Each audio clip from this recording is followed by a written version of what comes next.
I'm Tiege. And I'm Sam. And we are your well-informed girlfriends. Bringing you today's news, gossip, and unsolicited hot takes.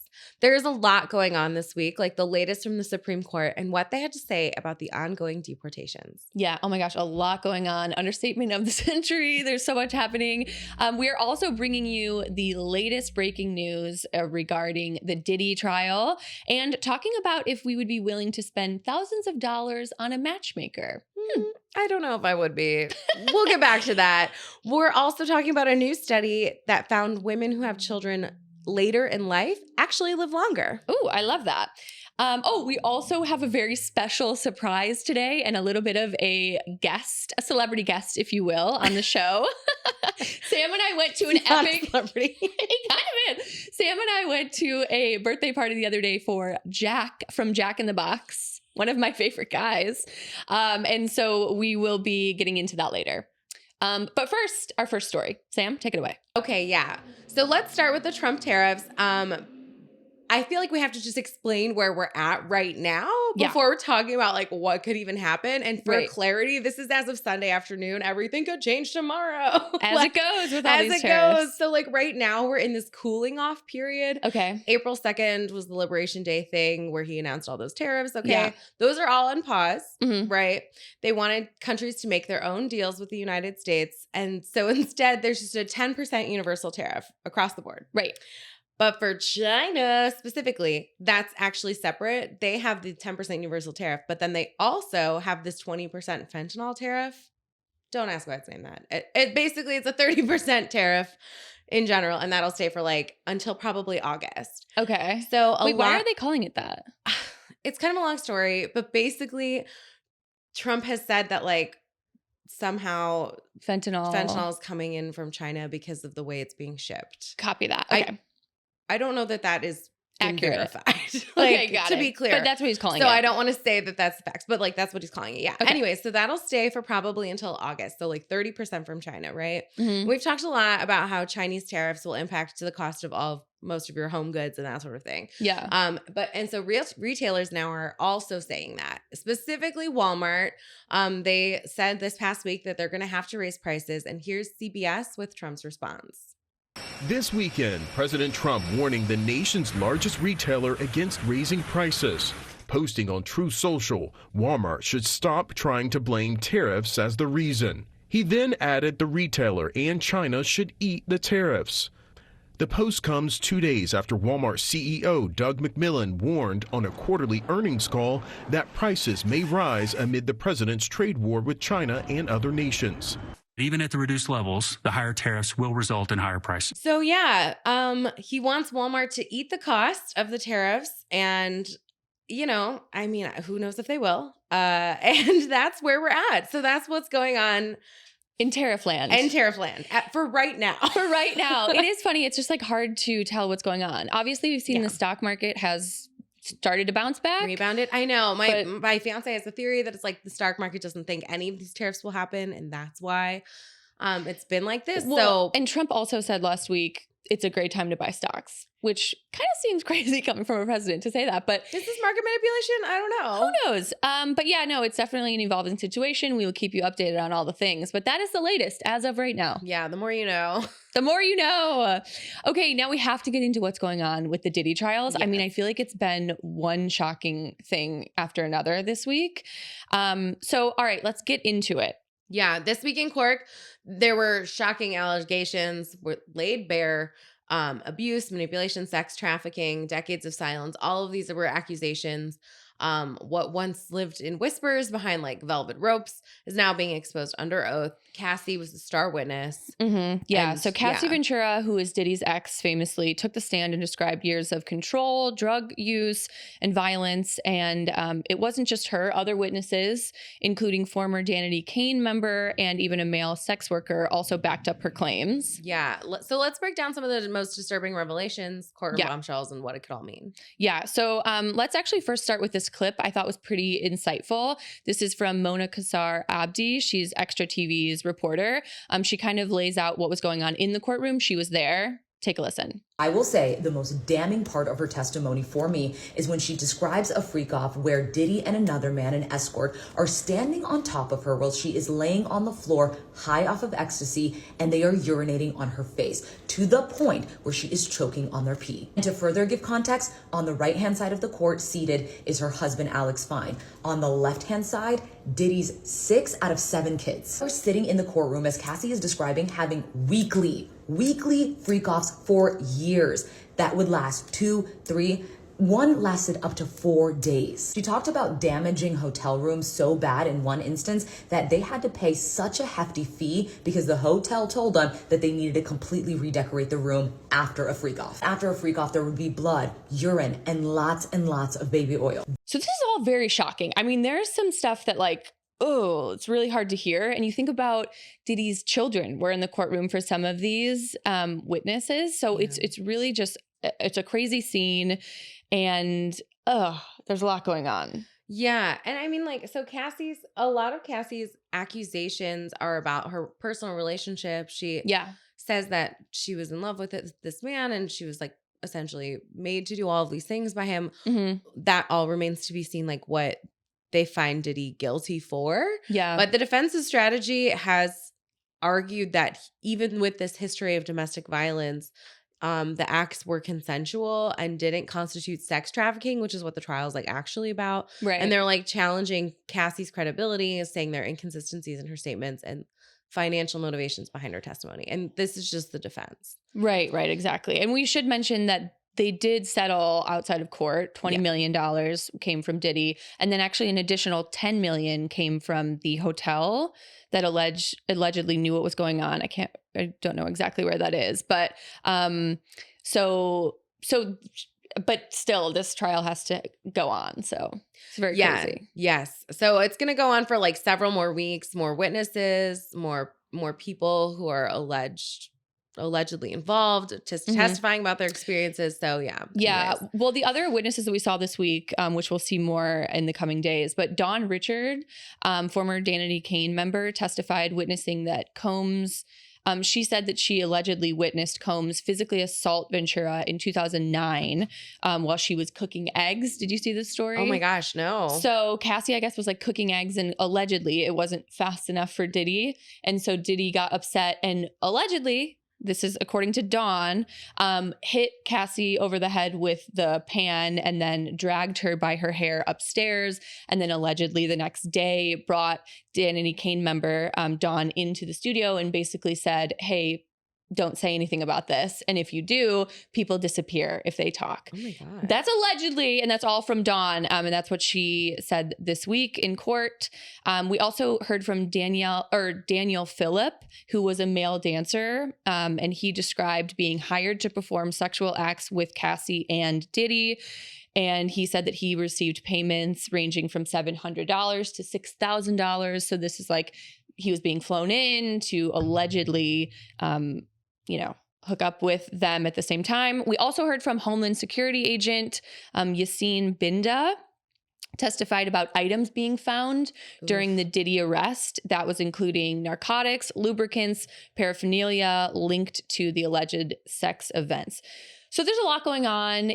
I think it's all coming to light. I think it'll be really interesting to see who, because, as we know, these Diddy parties, people attended them for years. Yeah. So it'll be really interesting to see who actually gets involved in this and who actually has to come and talk and whatever. So, who knows? Stay tuned for more. It was crazy to see like old videos of like, or not videos, sorry, photos of like people who had attended. I mean, it's like everybody it's like Kanye and Kim and it's like famous supermodels and, it's just like crazy. It's like, oh gosh.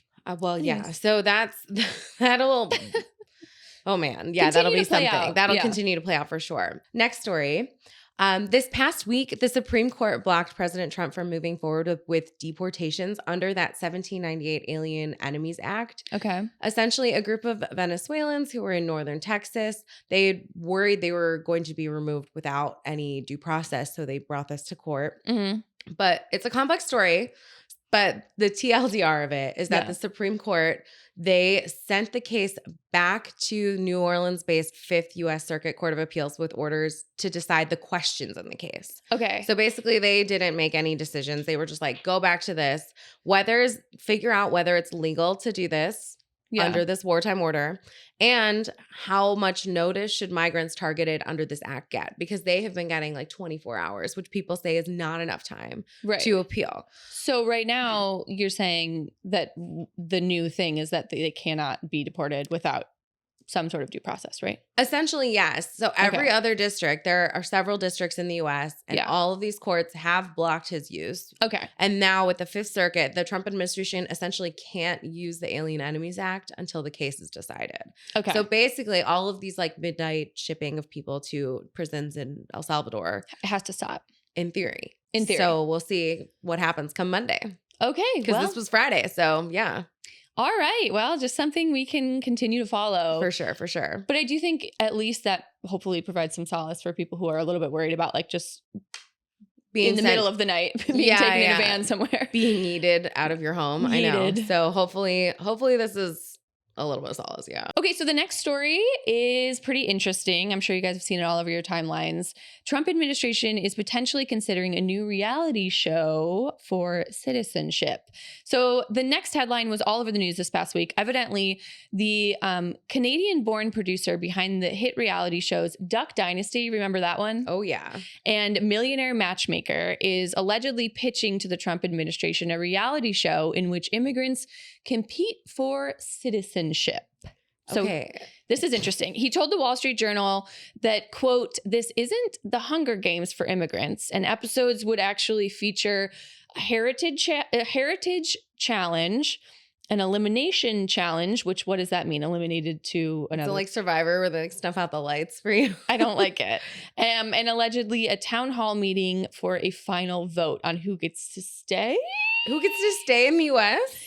I guess so. This feels very dystopian. It does feel very dystopian. I am not sure that, like, I don't know. Like, do you think people would tune in? Do you think this is like an actual thing? It feels very not legal, right? Can you broadcast something like that? I guess if they agreed to it. Yeah, I guess there's probably a lot of like legal loopholes. I don't know. Do you think that you would watch something like this? I feel like I wouldn't want to see this. That feels a little sad to me. And like personal as well. Right? Yeah. I mean, I guess if it's sort of, I read somewhere that they were going to travel around the United States in like a train or something. It could be sort of cute in the sense of like the Great American Race kind of energy. Yeah. But it's like, I don't know. That feels a little dystopian for my taste. I think it's kind of fun if there's no real high stakes. Like if everyone's staying in the country still, like that's like, oh, like this is just like, everyone gets to stay. To be the best. Yeah. To be like the best one. Or like like fight for your, I don't know, like to be the star person. But like, I do think it's a little bit weird if they're actually having to leave and there's real consequences. Like, are you getting deported at the end? That would be tragic. I don't like that. I don't like that at all. So yeah. I don't know. I don't know if I would watch it. I'm not sure I'm into that.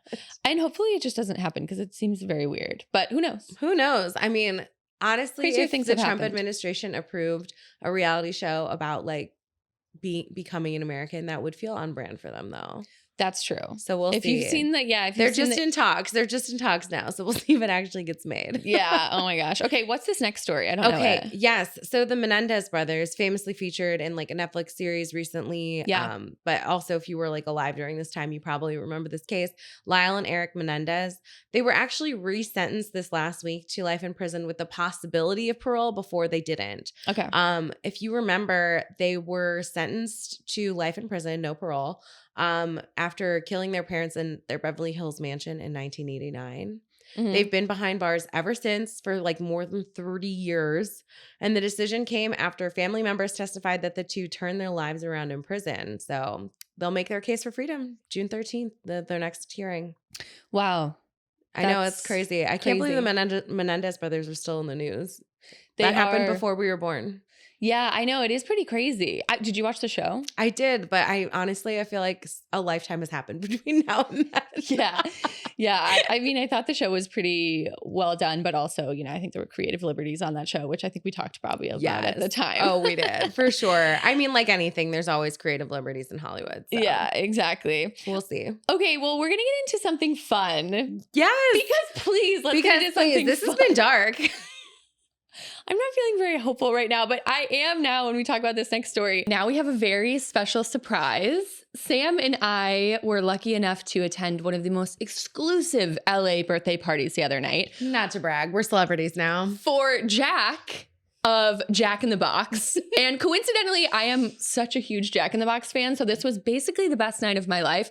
But to keep the party going, Jack in the Box was so kind to send us some goodies for the show today. Yes, I'm so excited. And we had like truly the best time at this party. It was in honor of Jack, the main character with the spherical head. Yeah. He turned 50. So that was like the theme of the party. There were other mascots there. And let's talk about Chrissy Teigen and John Legend were there as well. John Legend actually sang happy birthday to Jack. Not to brag. Yeah. And then Chrissy Teigen popped out of a cake. It was potentially one of the coolest events I've ever been to. It all happened at Chain Restaurant here in LA, which was very cool. They had like amazing cocktails and like elevated Jack in the Box dishes. It was so amazing. But here, I have like some of my favorite things. I am such a Jack in the Box fan. I love Jack in the Box tacos more than, I don't even know. It's maybe like one maybe of my your favorite food. Yeah. Yeah. The first like weekend I moved to LA, I hung out with Tiege basically, and we had a few drinks, and she's like, you simply must try these tacos. And we're in LA. I'm thinking it's like a taco stand. We roll up to Jack in the Box. I really am such a fan. So this synergy is amazing. And we really appreciate them sending us goodies. This is like some of my favorite stuff. The tacos are amazing. The mini tacos, the mini churros are chef's kiss. So good. I love a churro. I love a churro. Well, thank you so much, Jack in the Box, for sending this. And we hope we can keep this going because I really love them. For real. Shout out to Jack in the Box. Our next story is actually about work-life balance, one of our favorite topics here on the pod. Fun. Yeah. Do you remember when Kim Kardashian said nobody wants to work anymore? Yes, it was jarring for all of us to hear. Listen, I don't want to work anymore. No, I'm kidding. Okay. Another Skims co-founder, her name is Emma Grede. Okay. She's in hot water after these comments about work-life balance. She basically said it's a you problem, saying it's not possible to be incredibly successful and have all of your weekends and evenings free. And she said that while it's like not the expectation in her business that you need to work 7 days a week, but if you have ambition, chances are you'll need to work a little bit more. Okay, like I do understand what she's saying, but I also think it's very different coming from a founder. Like if you're a founder or if you're a CEO or if you're a C-level executive, like of course your weekends and your nights are going to be taken up because you have way more stock and equity in the company. If you're talking to an employee that maybe runs your social accounts, like yes, that person will be working hard, but they're not going to be working at your level because A, they don't make what you make. Yeah. B, they are not invested and they don't have the equity that you have in the company. Facts. And they don't have, like, of course, everybody wants to be ambitious in the workforce, but, for you to tell somebody who's working like a marketing position that they should be working just as hard as you and on weekends and like putting their blood, sweat, and tears into something, I think it's a little bit short-sighted to be coming from that perspective. Obviously, if that person wants to be a C-level executive, then yeah, of course they should be putting in that time. For sure. But should everybody be working like that? I don't know. What do you think? I kind of agree with her, honestly. Yeah. She's been catching flack for this comment, but she does specifically say like not everyone wants to be like me. Yeah. Some people want to just live their lives and like go home at the end of the day. And like, have a I paycheck. respect that. Yeah.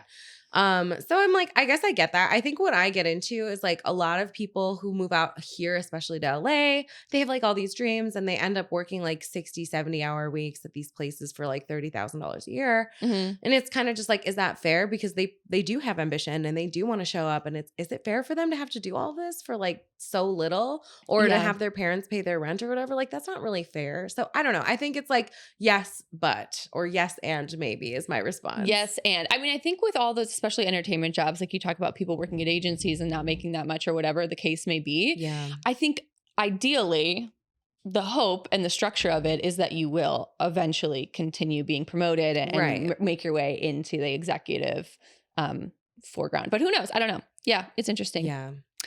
Interesting. Okay, this is a fun story. I'm actually excited to talk about this. So, a new study was just published by Advanced OBGYN Associates, and it reported that women who give birth later in their life, especially after the age of 33, may actually end up living longer than those who had their first or their last child earlier. Okay. Well, that's good for us. That's good for us. I think that this is actually very interesting. It makes sense to me in a lot of ways because, right, Yeah. like I had my mom had me when she was a little bit older, and she just feels very young and vibrant still because I think she's just like keeping up with me. Yeah. You know? We keep them young. We keep them young. And I think that like that makes a lot of sense.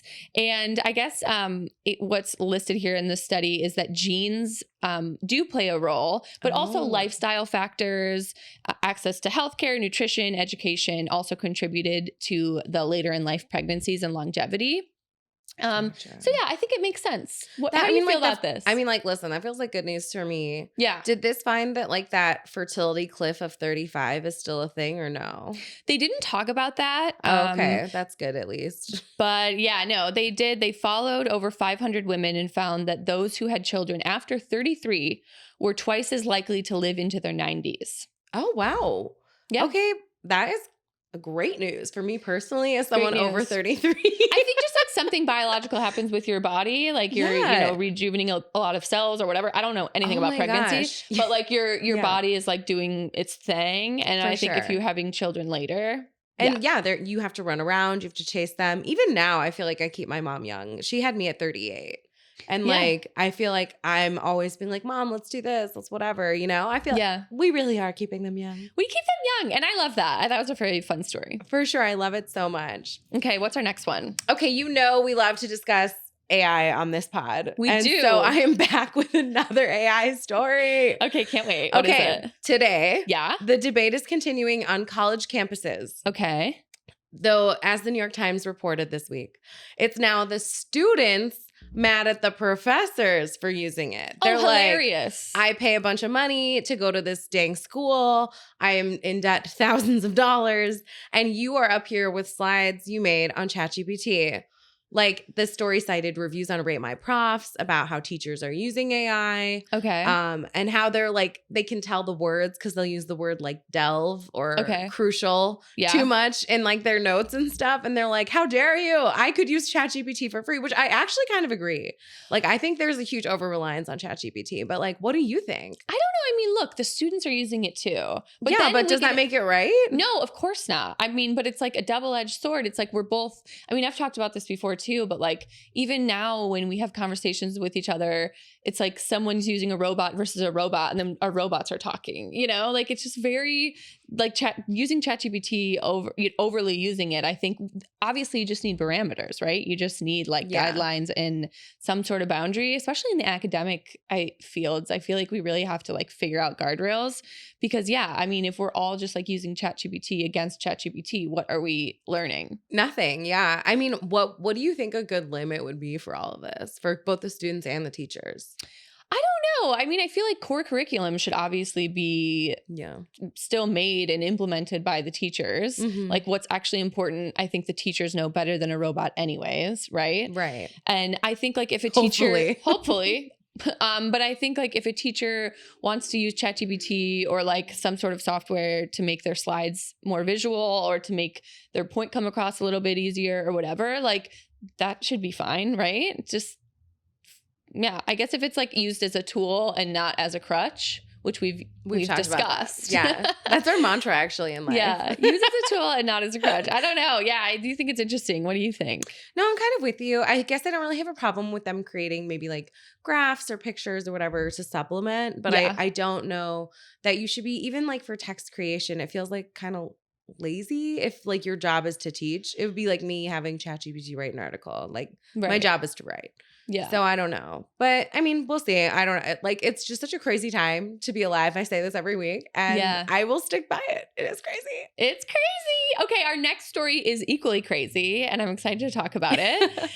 Okay, so a new story was published in The Cut this week, and it reported that some dating coaches are now charging up to $10,000 What is for this millionaire private matchmaker?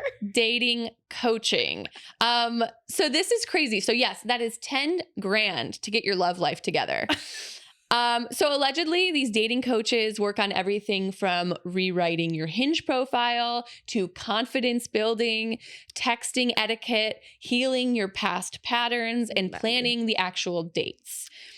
So I guess clients are saying it's like hiring a personal trainer, but just for your dating life. I don't know. Do you think you would pay? First of all, I think it's different if you're a girl versus if you're a guy. I think guys are probably more prone to being, to paying for a dating coach than girls. What do you think? Do you think you would hire a matchmaker ever, even if it weren't tens of thousands of dollars? I mean, I think it would depend on the price and like how I'm feeling about myself and like what I was running into in the world. Right. So like for me, if I were not getting the kind of like guys that I wanted to be attracting rather than just like things not working out with them. Yeah. Or if I felt like I had some sort of deep-seated attachment issues or something, I would probably hire a therapist instead. But if I were just being like, I don't really know what I'm doing wrong, like maybe I need to be going different places or I'm like being weird on Hinge, like I think maybe it would be worth it. But not for like 10. I mean, I don't have 10. That's to spend. I also am married, I should mention. What about you? Yeah, I mean, I don't know if I would pay for a matchmaker. I do have a story about a matchmaker. I was once hit up by a matchmaker to go on a date with a guy. And like it was, I don't know. For me, it's not a red flag that a guy is using a matchmaker, but it is like a orange flag. Cause I'm like, why? Like, have you been trying this on your own and like it hasn't worked out or whatever? But I do I respect the hustle. Like, I think if you are using it in an intentional way and if you are like going after maybe a specific type of person or like you said, like if you're not in the right social circles or whatever, like, and you're using it that way, I think it can be helpful for some people. But yeah, no, I don't know. I did end up going on the date with that guy though. Was it weird? It was, I was kind of like, okay, maybe I see why you have a matchmaker. Okay. Yes. So right before the pandemic, there was this dating service here who I didn't hire to be a matchmaker, but I was like on their list of matchees, I guess you could say. And like I went on 2 dates with them and both guys were so weird. And one of them literally got drunk by himself after I left the date. Like we had to find time. And he was like, do you want to get another drink? And I was like, no, I have an early morning. So I left. Yeah. And he called me at like 7 a.m. drunk from an Uber and said he loved me. And I was like, very uncomfortable. So okay, well, I love him. No, I mean, look, I do think like I think it's nice if people are like putting the effort in, but you obviously have to just do it correctly. So for sure. And I feel like I do think there is something to be said about removing the shame around asking for help for men. For sure. So I'm actually here for this. Yeah. But yeah, the two I interacted with that hired a matchmaker were maybe they questionable just like, at best. Yeah, maybe they just needed to take some classes on like how to go on a date or whatever, you know? For sure. I agree. Maybe you were technically the class. Maybe you were technically how they were learning, you know? Yes. You know what? Educational experience, putting good out into the world. You're a professor now. I am a professor in dating now.